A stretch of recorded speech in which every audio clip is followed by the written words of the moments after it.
this is an iHeart podcast. Guaranteed human. It's an Olympics you'll never forget. Prime time in Milan. The moments. Chloe Kim with the gold medal flex. The stars. Ilya Malinin. Out of this world. The spectacle from beautiful northern Italy with very special guests every night of the Olympics. Experience the world's biggest show. Prime time in Milan. Tonight, 8/7 Central on NBC and Peacock. The big game commercials are basically must-see TV. This year, Elf Cosmetics went all out with an absurdly funny telenovela called Melissa. It stars Melissa McCarthy, Nicholas Gonzalez, Itati Cantoral, and Elf Glow Reviver Lip Oil. The Elf Glow Reviver Lip Oil is an ultra-glossy tinted lip oil that nourishes, hydrates, and enhances your lips' natural color. Watch the full episode of their new Elf novela on soyunbaño.com. Ever wonder why so many people regain weight after stopping a GLP-1?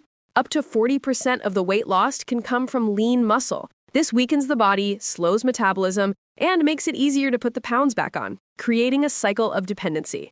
Prolon's 5-day fasting-mimicking diet offers a drug-free way to maintain results and support long-term metabolic health. In just 5 days, it activates fasting pathways to burn fat, protect muscle, and rejuvenate cells, all while letting you enjoy real food. Get 15% off plus a $40 bonus gift when you subscribe at prolonlife.com/iHeart. That's prolonlife.com/iHeart.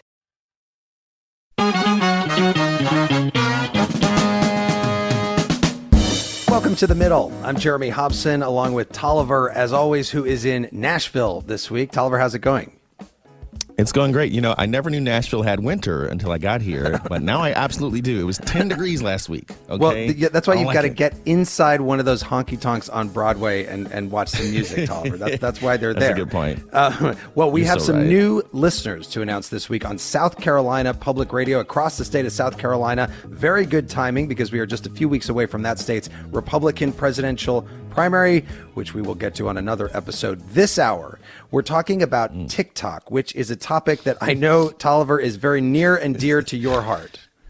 I'm already laughing. Listen, 48% of my day is spent on TikTok. It's insane. It's taken everything from me, Jeremy. That's why we need to do a longer middle so you can have less time on TikTok. But because TikTok is Chinese owned, there's a lot of fear about what the company might do with Americans' data, so much so that you cannot have TikTok on any federal devices in this country, in the military, or on official devices in most states. But of course, the app remains legal for the general public for now. So we're asking you, should TikTok be banned in the United States? Our number is 844-4-MIDDLE. That's 844-464-3353. We'll get to your calls in a moment. But first, last week, we asked you to weigh in on a contentious issue in education. Should parents be allowed to use public funds to send their kids to a school of their choice, including private schools? We got a lot of voicemails after the show. Here are some. Hi, my name is Jen. I'm calling from Beverly Hills, Michigan. My name is Woodrow. I am calling from Southern Indiana. Hi, this is Francis. I have worked both in private schools and in public schools, and I feel that a child should be able to go to whatever system works for them. I used to be against this idea as I didn't want my taxpayer dollars going to religious institutions. However, now that I have a child who needs special education services, the school district that I'm in is not able to provide those, and I am forced to send my child to a private school. Public education must not be defunded for any reason, least of all because parents may want to send their children to a luxury private school or religious academy on the backs of the public school funding. A lot of great calls. Thanks to everyone who called in. So this hour, we are asking, should TikTok be banned in the United States? Not just because of the issues that came up on Capitol Hill this week involving all the social media platforms and the harm that they're causing young people, but because of national security as well. Let's meet our panel. Emily Baker White is a technology reporter for Forbes. Emily, welcome. Thanks so much for having me. And Brendan Carr is a commissioner with the Federal Communications Commission, the FCC. Brendan Carr, welcome to you. Oh, so good to be with you. Thanks so much. And you were appointed by both President Trump and President Biden to the FCC. You've been very vocal in your opposition to TikTok, and you are calling for a total ban. Why? Yeah, I think there's two main issues with TikTok. As a threshold matter, as you noted, it is an immensely popular application with millions and millions of Americans. But there's two real issues with it. One is surveillance, and the second is foreign influence. And we'll have time to go through both of those. But if you back up and think about the life cycle of this issue, back in 2019, 2020, the Trump administration took a run at banning TikTok, and it didn't succeed through the courts. And the issue largely went dormant for a couple of years, and TikTok was representing during that period of time that very little, or in some cases they would say effectively no data is getting back inside of China, so Americans shouldn't be concerned.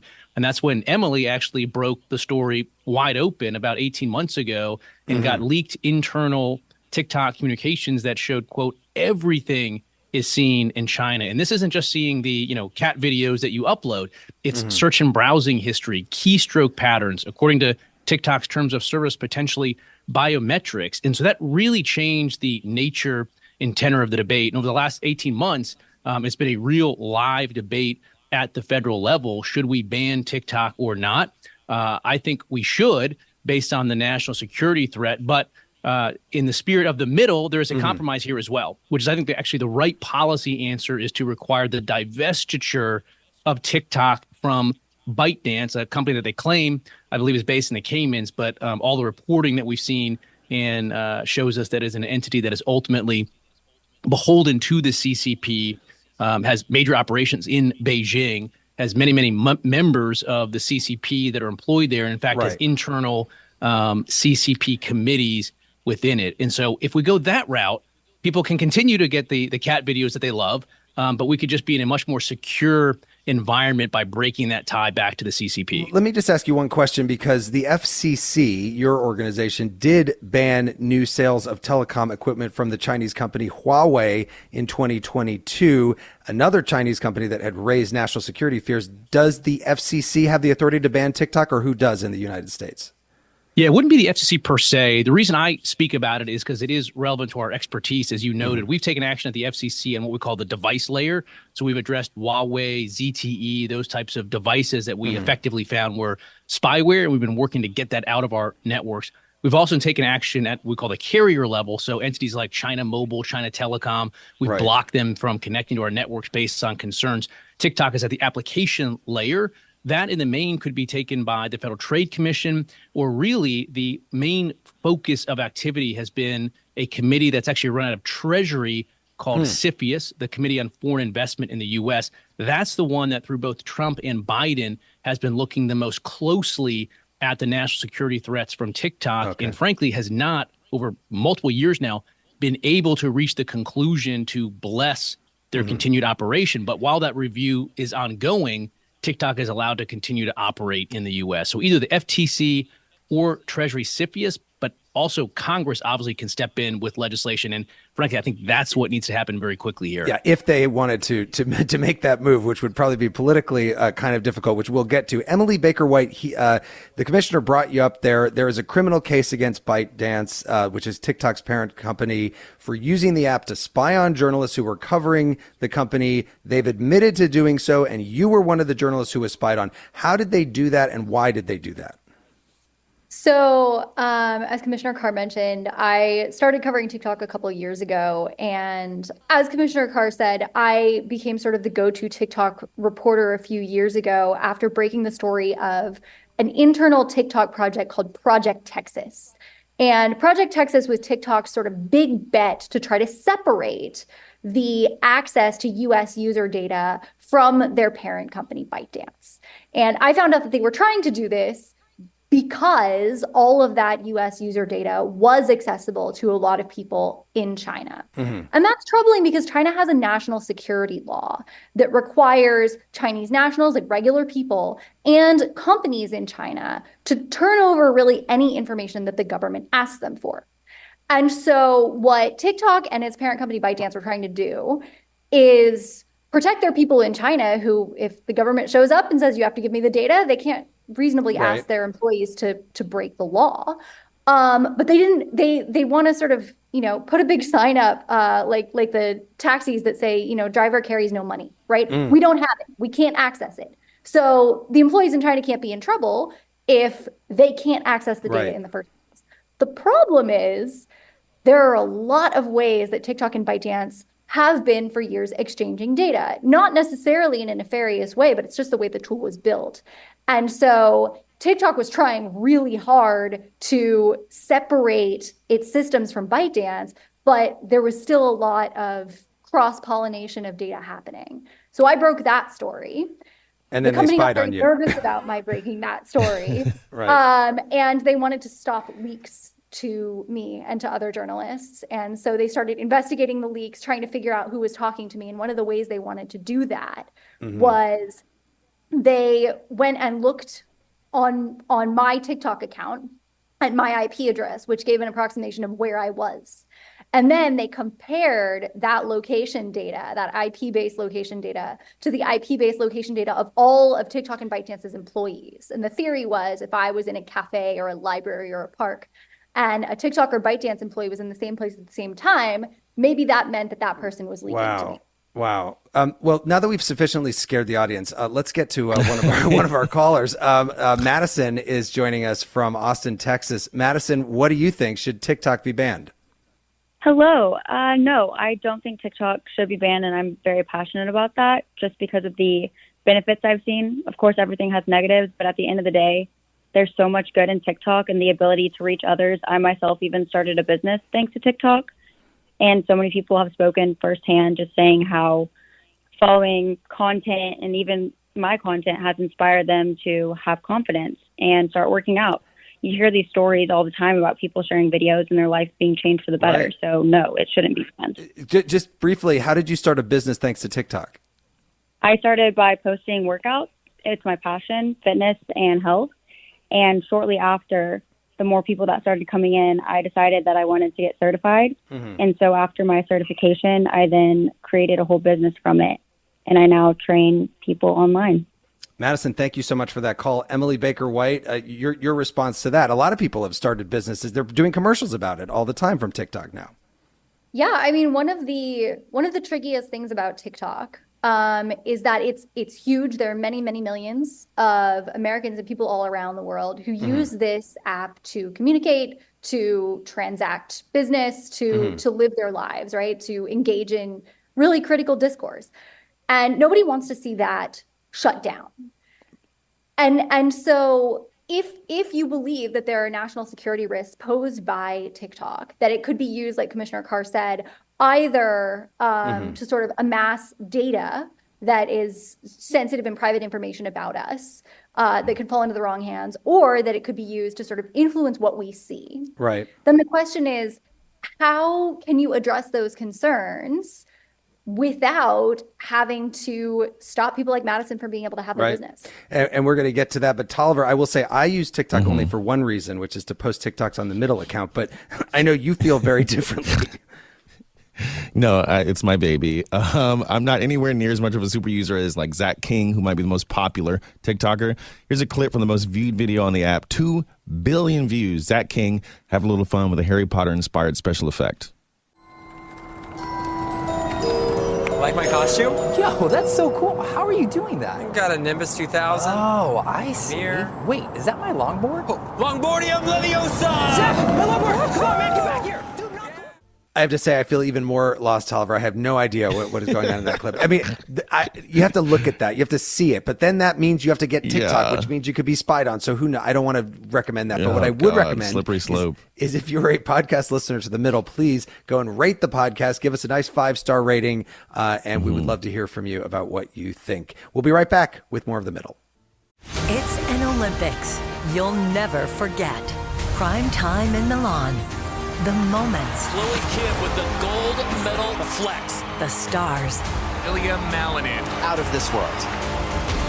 The spectacle from beautiful northern Italy with very special guests every night of the Olympics. Experience the world's biggest show. Prime time in Milan. Tonight, 8/7 Central on NBC and Peacock. Welcome to the A Building. I'm Hans Charles. I'm Menelik Lumumba. It's 1969. Malcolm X and Martin Luther King Jr. had both been assassinated, and Black America was at a breaking point. Rioting and protests broke out on an unprecedented scale. In Atlanta, Georgia, at Martin's alma mater, Morehouse College, the students had their own protest. It featured two prominent figures in Black history, Martin Luther King Sr. and a young student, Samuel L. Jackson.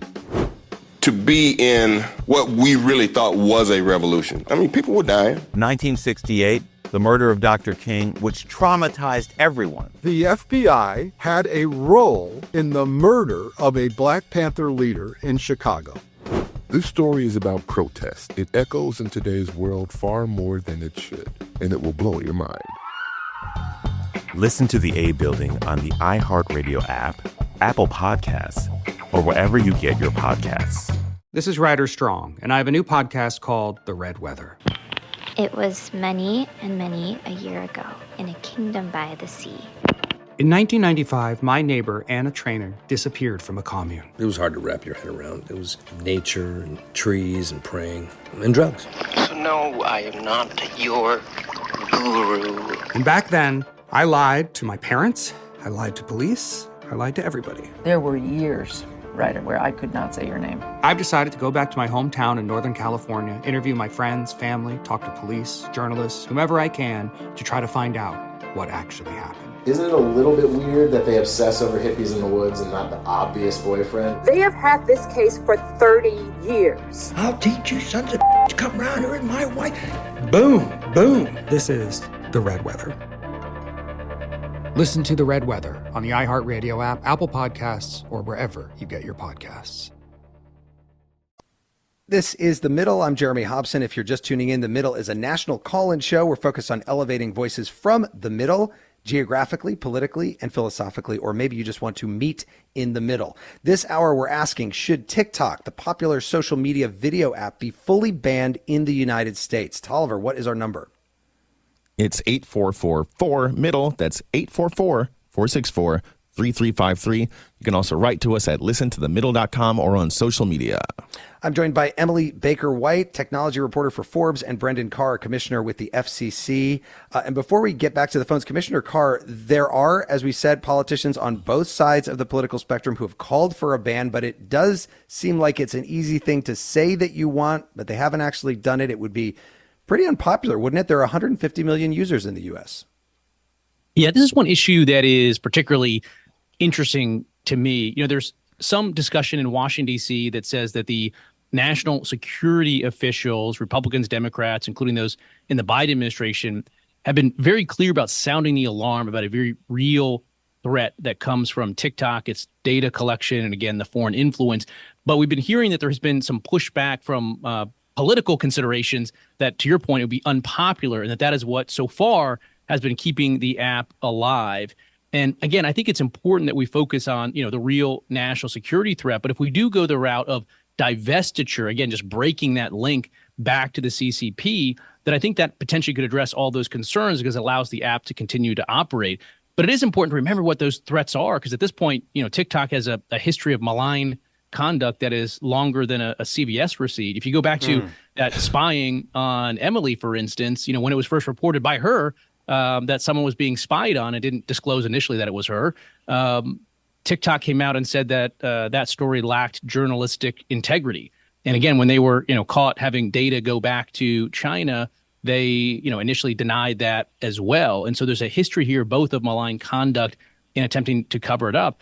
And the foreign influence side is really interesting. You know, before our 2022 midterm elections, the CCP state media was setting up TikTok accounts and targeting select U.S. politicians for criticism ahead of the election. And there's also been a lot of studies that have shown through various points in time that the censorship on TikTok has a very pro-CCP bent, whether it has to do with Uyghur genocide or Hong Kong protests or Tiananmen Square. And in fact, recently, since October 7th in Israel, there's been a lot of studies that show that the pro-Palestine or pro-Hamas content, more particularly, has been getting outsized play on TikTok compared to Israeli content. Let's get to some calls. Veronica is with us from Detroit, Michigan. Veronica, what do you think? Should TikTok be banned? Absolutely. It kind of bothers me there's even a debate about it. There's so many other countries that have already outlawed it. It seems like they didn't do it lightly. We should listen and learn. And our country's under constant cyber attacks and disinformation campaigns from Russia and other countries trying to weaken our country. China's not really been known to have the U.S.'s interests at heart. So especially in this critical election year, I don't know why we would want to put our country at greater risk, for the sake of entertainment. Veronica, thank you. You bring up a good point, Emily Baker White, that there are other countries that have banned it, including India, which did so back in 2020. Yeah, so India was an enormous market for TikTok. It's a huge country. There are a lot of people there. There are a lot of potential ad dollars there, right? And TikTok was really surging in the country. Tons of people were using it. And after a spat between the Indian and Chinese forces, a sort of border dispute, India said, you know what, we've had it. And they banned a bunch of Chinese apps, not just TikTok, but many apps that were owned by Chinese parent companies. And after India banned TikTok, my colleague Alex Levine had a really revealing scoop earlier this year. TikTok didn't delete the data. They actually kept the data. And for a while, they were trying to get back into the Indian market. They didn't know if there was a way to work with the Indian regulatory authorities, do some version of Project Texas, what I was talking about, what they're trying to do in the U.S. to get back into the market. But they haven't been able to do that. Johnny is with us from Southern Nevada. Johnny, what do you think? Should TikTok be banned? I definitely think it should be banned, and not for any real political reasons. I think it should be dumbed because it's kind of, or it should be banned because it's kind of dumbing down America. I see people from the age of 5 to 65 just doom scrolling on their phones at work, at school, at home, and it just kind of also, people seem to get their news from there lately, and I don't really agree with that because it's like, oh, I heard that on TikTok. I'm like, okay, I'm not going to believe that, Well, so do you think that all of the social media apps should be banned or just TikTok? Personally, I don't have any social media whatsoever. And so I would totally love to see all social media be banned because me being 37, I've seen what it's like, being a millennial, what it's like to have no social media. Actually, I mean, we were kind of born with the birth of the internet. And then also seeing that the development all the way up to present day. And I don't see it as good.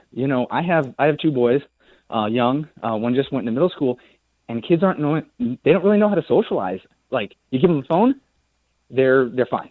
Right. But face to face, they can't have that personal conversation. Like what we're doing right now, they wouldn't know what to do. Johnny, great point. Thank you for that call. And let me go to Commissioner Carr on that. This is sort of one of the things they were talking about on Capitol Hill this week is the effect on children of these social media apps. But what about that? Just forget about the national security idea.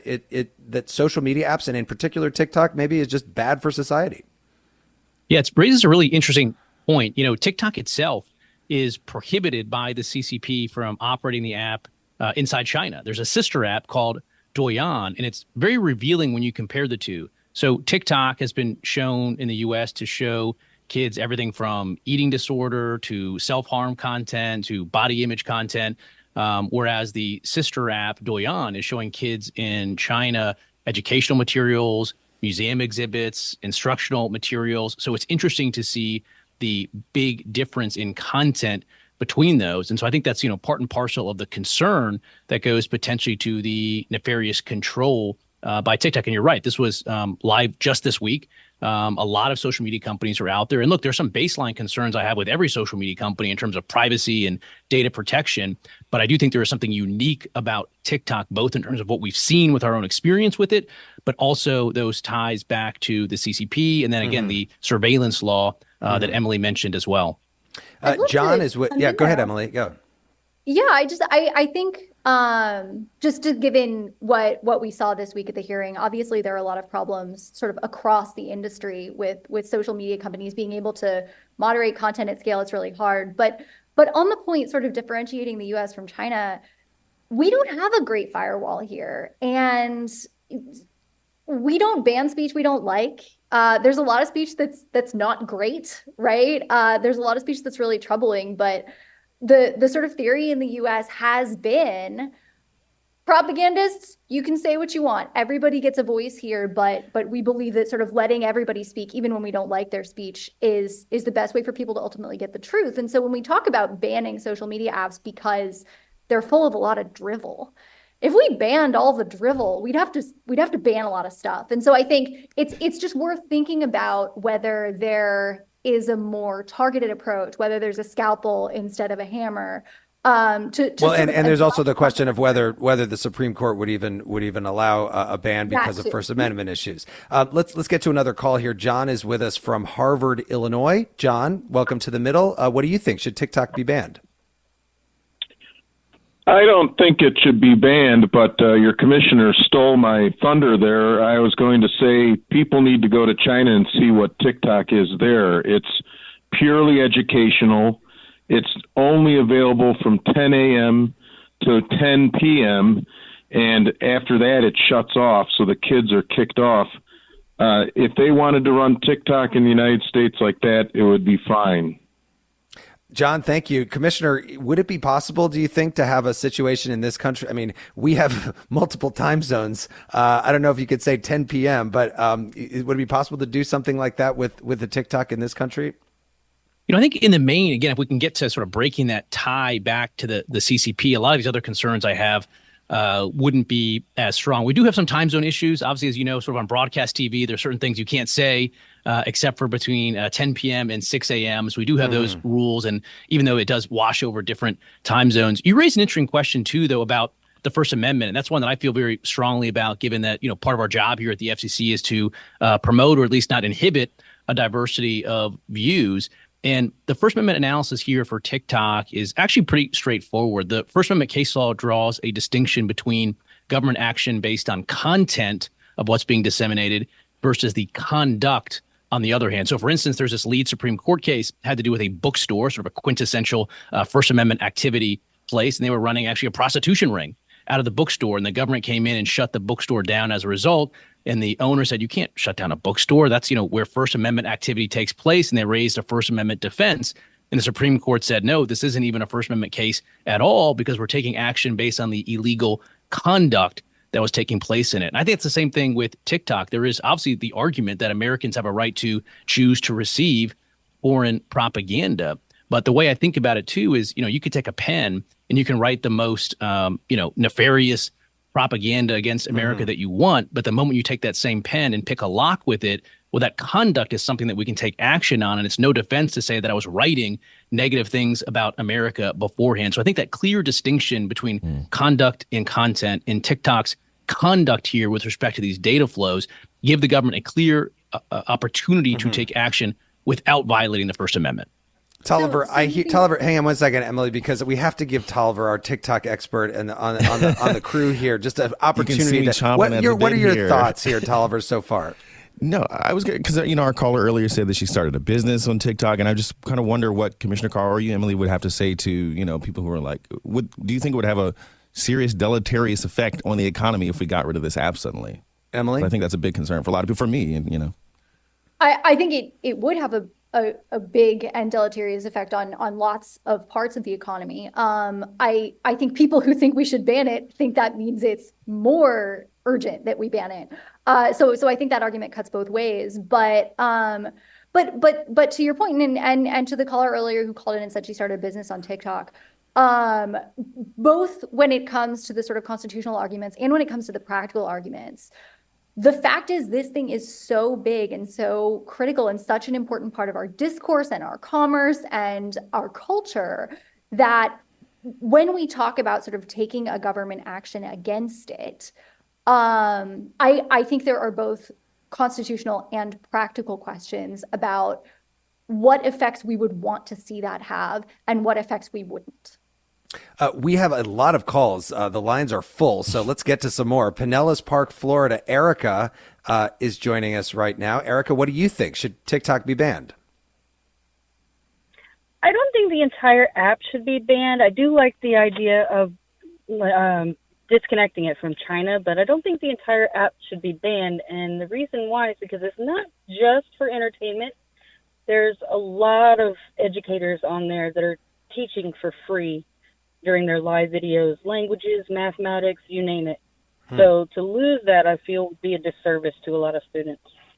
Erica, thanks for that call. And let me get another one in here. Amanda is in Pittsburgh. Amanda, what do you think? Should TikTok be banned? Personally, yes. I know this is such a controversial thing, but I think TikTok should be banned because, honestly, I think it merits a much larger discussion regarding how much data and information we give away and to whom we give it. I think it's a cultural trend to give away our data as our free currency, if you will, right now. And I think we're going to look back in 10 to 20 years at this cultural norm of giving away this personal information, currently mainly for the sake of entertainment. And I think some of us are going to shake our heads at how much we gave away without realizing the repercussions. Thank you so much, Amanda, for that call. Commissioner Carr, it makes me wonder, actually, if you were to ban TikTok, couldn't another TikTok just spring up right away and everybody would start using that instead? And that could be headquartered in any country around the world.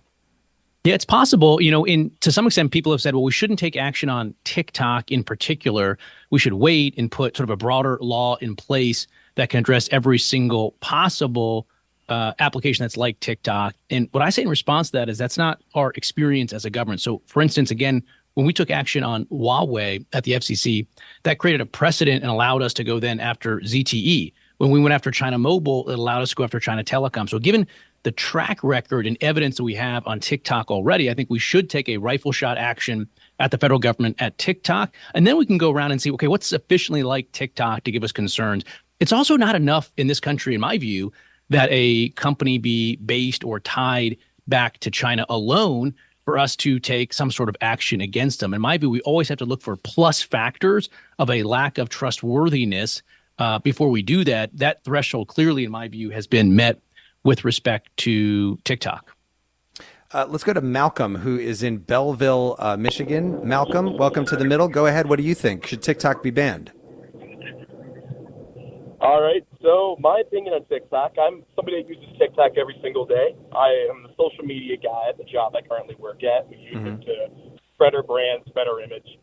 Personally, I believe that TikTok is harmful for younger children. There's content farms out there, people that make deliberately excessive content, very loud, in-your-face, short-form content that's generated to get kids to watch video after video. I personally see a bulk of my issues with TikTok coming with that. I don't necessarily believe in a nationwide ban. I believe there should be better age restrictions when it comes to TikTok. Okay. I believe that if you are between 8 to 12, or at least up to 12, you should not be on TikTok. Malcolm, thank you. Let me take that to Emily briefly. Emily, what do you think about that, an age restriction? There actually is an age restriction already, and if you're a kid under 13, you should not be using the regular version of TikTok. That's a federal law. There are TikTok and other apps have created special kids experiences.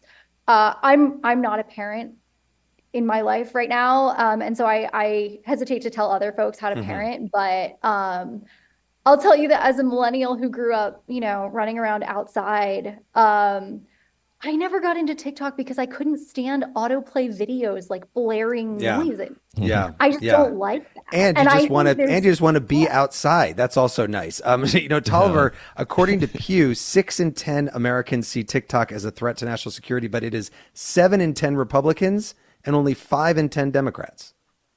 See, now that's what I call bipartisanship. Let's go.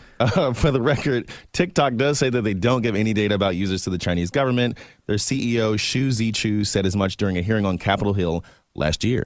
I have seen no evidence that the Chinese government has access to that data. They have never asked us. We have not provided. Well, you know what? I find that actually preposterous. I have looked in. I have seen no evidence of this happening. And in order to assure everybody here and all our users, our commitment is to move the data into the United States to be stored on American soil by an American company, overseen by American personnel. Ooh, spicy. That voice calling Mr. Shu's testimony into question was Congresswoman Anna Eshoo, a Democrat from California. And by the way, did you know that you can make a contribution in any amount to the middle through our partnership with Journalism Funding Partners? It's tax deductible. You could do it at listentothemiddle.com. Help us get out on the road as we head into the election. Help us grow. That is listentothemiddle.com. We'll be right back with more of The Middle. It's an Olympics you'll never forget. Prime time in Milan. The moments. Chloe Kim with the gold medal flex. The stars. Ilya Malinin. Out of this world. The spectacle from beautiful northern Italy with very special guests every night of the Olympics. Experience the world's biggest show. Prime time in Milan, tonight 8/7 Central on NBC and Peacock. Welcome to the A Building. I'm Hans Charles. I'm Menelik Lumumba. It's 1969. Malcolm X and Martin Luther King Jr. had both been assassinated, and Black America was at a breaking point. Rioting and protests broke out on an unprecedented scale. In Atlanta, Georgia, at Martin's alma mater, Morehouse College, the students had their own protest. It featured two prominent figures in Black history, Martin Luther King Sr. and a young student, Samuel L. Jackson. To be in what we really thought was a revolution. I mean, people were dying. 1968, the murder of Dr. King, which traumatized everyone. The FBI had a role in the murder of a Black Panther leader in Chicago. This story is about protest. It echoes in today's world far more than it should, and it will blow your mind. Listen to the A Building on the iHeartRadio app, Apple Podcasts, or wherever you get your podcasts. This is Ryder Strong, and I have a new podcast called The Red Weather. It was many and many a year ago in a kingdom by the sea. In 1995, my neighbor, Anna Trainer, disappeared from a commune. It was hard to wrap your head around. It was nature and trees and praying and drugs. So no, I am not your guru. And back then, I lied to my parents, I lied to police, I lied to everybody. There were years, Ryder, where I could not say your name. I've decided to go back to my hometown in Northern California, interview my friends, family, talk to police, journalists, whomever I can, to try to find out what actually happened. Isn't it a little bit weird that they obsess over hippies in the woods and not the obvious boyfriend? They have had this case for 30 years. I'll teach you sons of to come around here and my wife. Boom, boom. This is The Red Weather. Listen to The Red Weather on the iHeartRadio app, Apple Podcasts, or wherever you get your podcasts. This is The Middle. I'm Jeremy Hobson. We're talking about the Chinese-owned video app TikTok. Is it a threat to national security, and should it be fully banned in the United States? What do you think? Call us at 844-4MIDDLE. That's 844-464-3353. You can also reach out to us at listentothemiddle.com. Our guests are Emily Baker White, technology reporter for Forbes, and Brendan Carr, a commissioner with the FCC. Before we go back to the phones, I want to just ask you, Emily, do you think that the possible mental health impacts that TikTok has on its users, especially young ones, is any worse than any other social media app? I don't think it's different in kind. You see the same sorts of problems. You see eating disorder content, you see self-harm content, you see graphic violence on all of these platforms. One could make an argument that more kids are on TikTok these days than are on an Instagram or a Snap or whatever, and so it's more problematic for that reason. But I think the genres of harms are seen across the social media apps, and the fact that nobody has been able to fully fix them is a testament to the fact that either in order to get it all, these companies are going to have to take down a bunch of content that's actually also fine, or in order to not over-enforce, they're going to leave up content that they should be taking down. Let's go to another call. Cole is calling from the Chicago area. Cole, what do you think? Should TikTok be banned? Hi. As a TikTok user, I'm a little bit biased. I really enjoy it. But to the same point that I feel like, or that people say that it has an outsized foreign message in terms of politics, or, it pertaining especially to the Israel and Hamas war, I do feel like TikTok is actually one of the few media outlets or media sources that the the atrocities of the Israeli government are kind of truly being shown in ways that they aren't in on legacy media. So you I like really what think that, TikTok is bringing to the news on that front? I do. I feel like it's not bound to the same rules and, lobbying and influence from Israel so I feel like there's a little bit more, it may be a little more bias on that side, but I feel like it's an extremely important counterbalance to what I would say is the overwhelming Israeli line on what's going on there. Cole, thank you for that call. Commissioner Carr, let me ask you about that. A lot of people were very angry about what TikTok was bringing forward, especially at the beginning part of the Israel-Hamas conflict. And, there was a letter to from Osama bin Laden from around 9/11 time that was brought forward, and that was a big issue. But what do you think about TikTok's impact on the news that people get? Well, look, I believe in, a diversity of opinion and allowing people to get viewpoints from all over the place. So again, we lost the commissioner there. This is we'll live radio, folks. Okay, let's go to another call while we try to get him back. I really want to hear what he has to say there. Let's get to Gabriel in Minneapolis, Minnesota. Gabriel, what do you think? Should TikTok be banned? No, I don't think it should be banned. I think it's the right tool for the right job sort of situation. Essentially, when people curate their own content or are responsible for what they watch. If you like certain hashtags that'll populate to the surface, they have plenty of things out there that aren't good for children. It's up to the guardians of them to kind of not put it right in front of them. We shouldn't ban pastries or candies. It's kind of up to the consumer. It's up to the consumer. And we've got the commissioner back. By the way, Commissioner, I wonder if we have to give you an FCC violation for dropping off the show.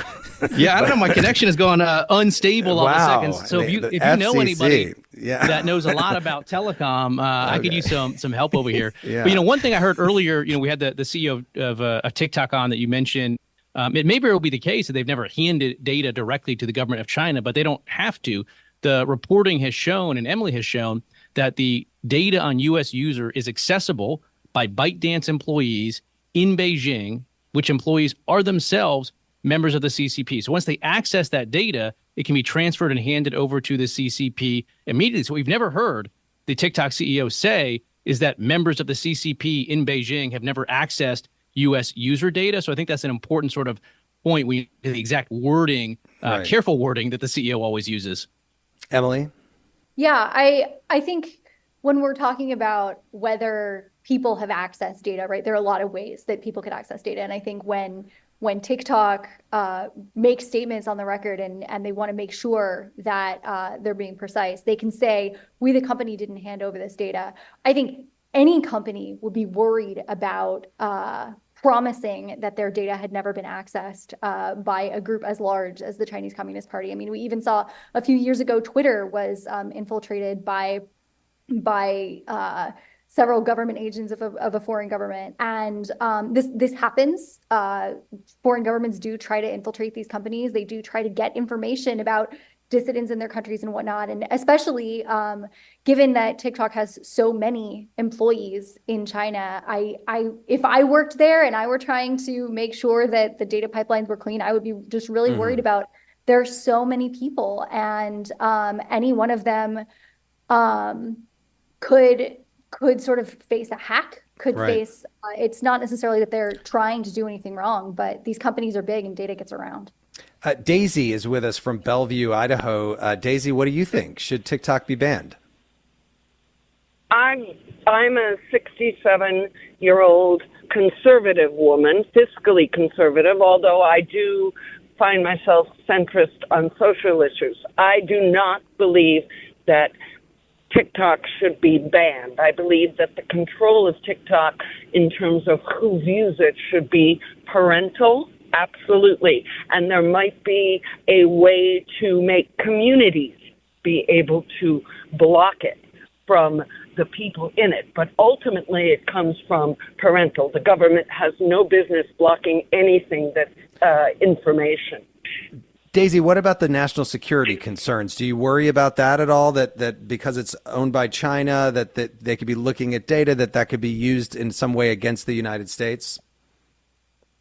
I do, but I don't believe that the information it should be blocked. I don't believe that any information should be banned. Now, if we're at war, then I think that any kind of media would be able to, pass information back and forth using whatever is available. However, just for us to get along, I really believe that if information is out there, entertainment, whatever, the eye of the beholder, it's parents' duty to protect their children, and then it's the duty, unless we want a global kind of standard of morals and decency, which I don't think is possible.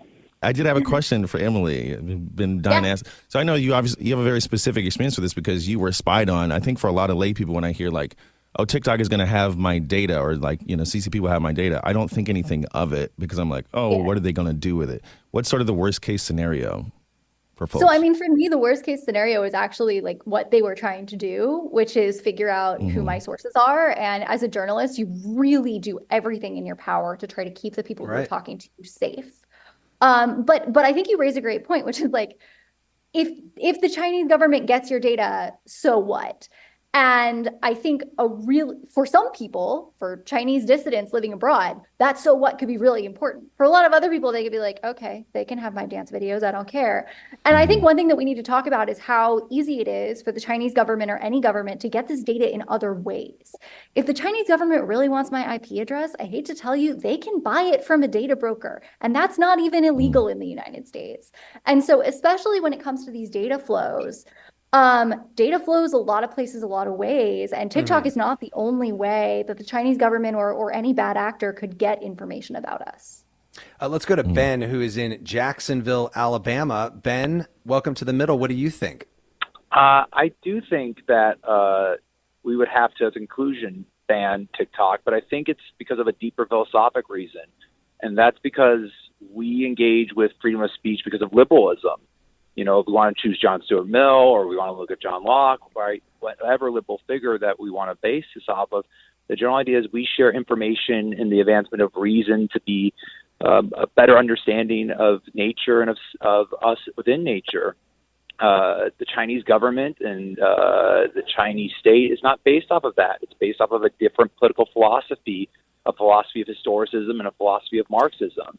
Are you a professor? Are you a professor, Ben? Are you a philosopher yourself? Am. Okay, I can tell. I'm not. No, I'm no philosopher, but I am. But you're a professor, and I think I am a professor. And again, I just think there's a different. Again, if you have different philosophic understandings of what a human being is and what nature is, those things do end up mattering.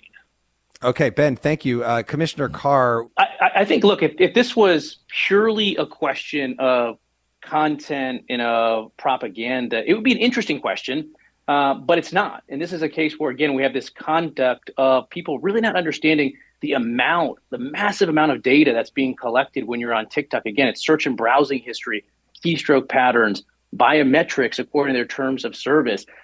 Here in the U.S., we also have a whole regime legally at the FCC that we apply to anyone that wants to obtain a broadcast license to own a radio station or a TV station. And as part of that, we run a national security review and we look at your trustworthiness. So I don't think that TikTok, if they wanted to buy a radio station, for instance, could pass the trustworthiness review that we apply at the FCC. And we're talking about a radio station that could meet, 10,000 people, let alone now an application that has hundreds of millions of people on it. So there's a bit of an asymmetry there as well. But again, I think we can fully do this consistent with our own cultural embrace of free expression because of the conduct that is taking place here. Let me get to another call here. Jeff is in Lincoln, Nebraska. Jeff, what do you think? Should TikTok be banned? No, I sure do not. I am 55 years old, and I'm really kind of independent, but I think banning TikTok is not the right way to go about this, just because it kind of goes back to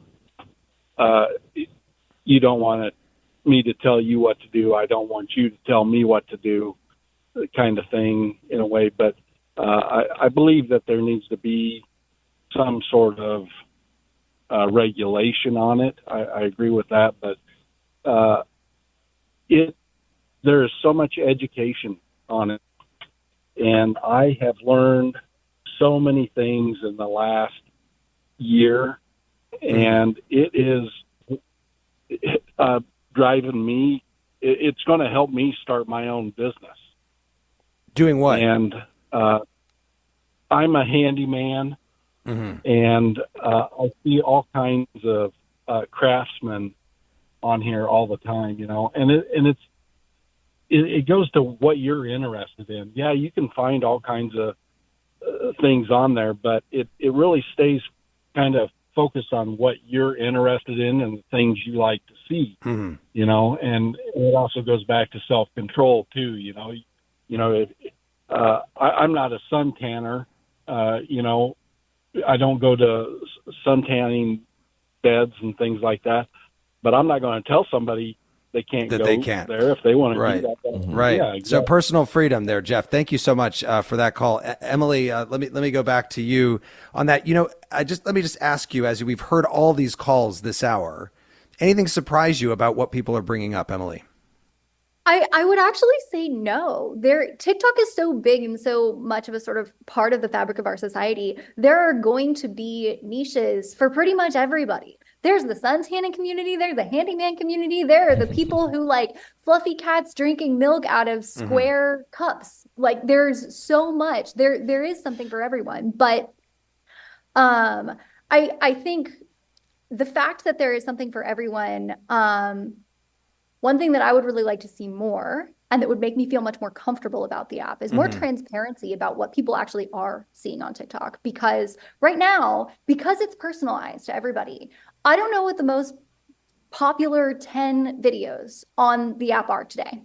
I don't know what they were yesterday. I don't know what they were the day before. I can't look that up. Right. And if there were mandatory transparency for companies, we will be able to see what TikTok is actually showing to the most people. Right.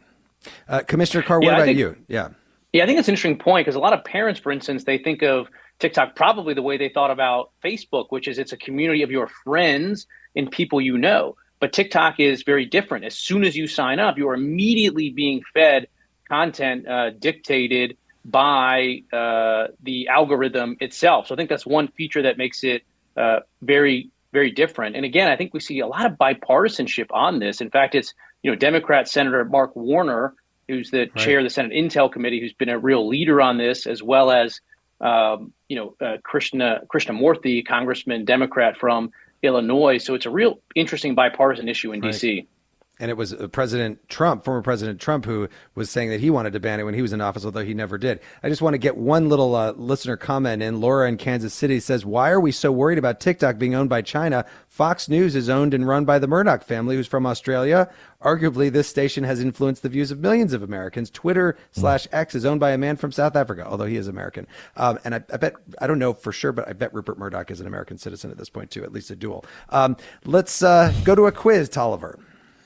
Yes, I'm in Nashville. Every time I'm here, they give me Nashville Public Radio socks. So whoever wins this quiz, you're getting some socks, okay? Okay. It's a multiple choice one. The U.S. has the biggest TikTok audience with 150 million active users. Which country has the second biggest TikTok audience? China, France, Indonesia, or Brazil?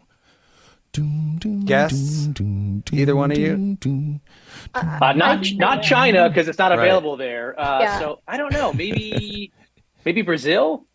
Emily? I would go with Brazil also.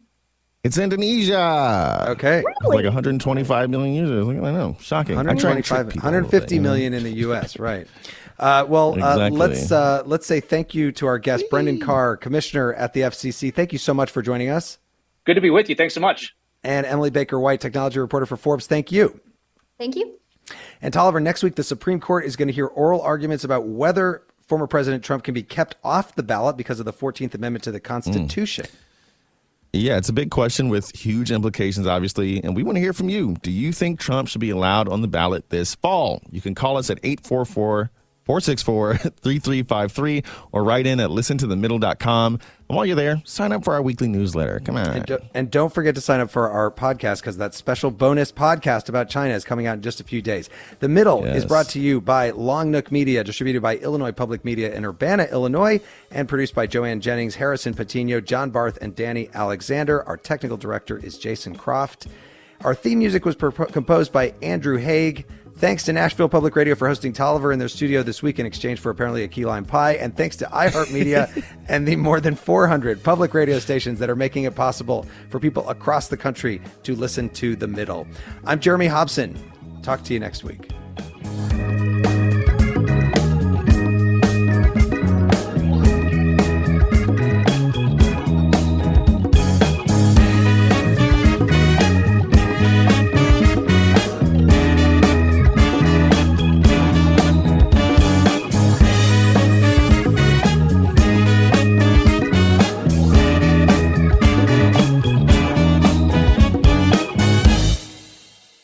Over the last couple years, didn't we learn that the folding chair was invented by Black people because of what happened in Alabama? The Montgomery Brawl. This Black History Month, the podcast Selective Ignorance with Mandy B unpacks Black history and culture with comedy, clarity, and conversations that shake the status quo. The Crown Act in New York was signed in July of 2019, and that is a bill that was passed to prohibit discrimination based on hairstyles associated with race. To hear this and more, listen to Selective Ignorance with Mandy B from the Black Effect Podcast Network on the iHeartRadio app, Apple Podcasts, or wherever you get your podcasts.